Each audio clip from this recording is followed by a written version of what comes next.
नमस्कार, मैं हूं आयुषी। आप देख रहे हैं हिंदी न्यूज नाउ। आइए नजर डालते हैं आज की कुछ खास खबर की ओर।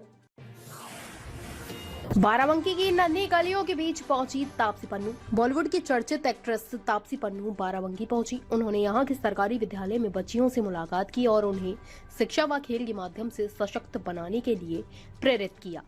तापसी पन्नू ने बच्चियों को शैक्षिक सामग्री दी, उनके साथ डांस किया और उनसे कहा कि पढ़ लिख कर आगे बढ़ो। दरअसल वह नन्ही फाउंडेशन द्वारा संचालित नन्ही कली प्रोजेक्ट पर काम कर रही हैं।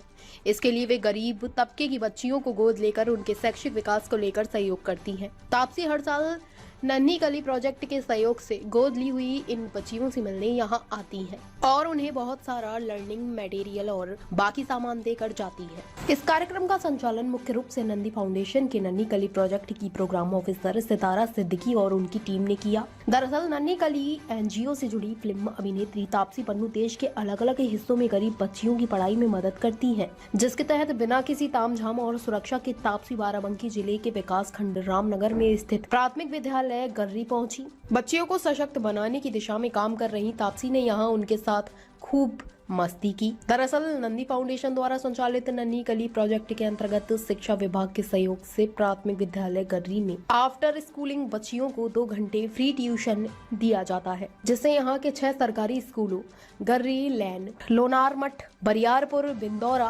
परसपुर और बहलोलपुर की 60 बच्चियां शामिल होती हैं। इन बच्चियों को कलियों का नाम दिया गया है। इन 60 नन्ही कलियों को अभिनेत्री तापसी पन्नू द्वारा गोद भी लिया गया है। तापसी हर साल नन्ही कली प्रोजेक्ट के सहयोग से गोद ली हुई इन बच्चियों से मिलने आती हैं, साथ ही उनके परिवार और बाकी बच्चों को मोटिवेट भी करती हैं।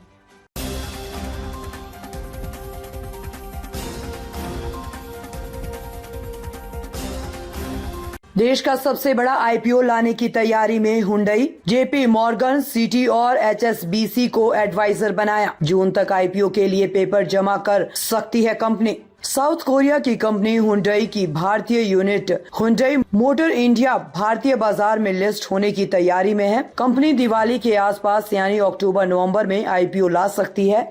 रिपोर्ट्स के मुताबिक इस आईपीओ के लिए हुंडई ने इन्वेस्टमेंट बैंकों जेपी मॉर्गन, सिटी और एचएसबीसी को एडवाइजर नियुक्त किया है।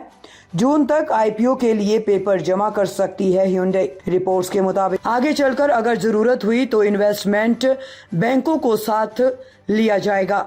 हुंडई इस साल जून तक आईपीओ के लिए पेपर जमा कर सकती है।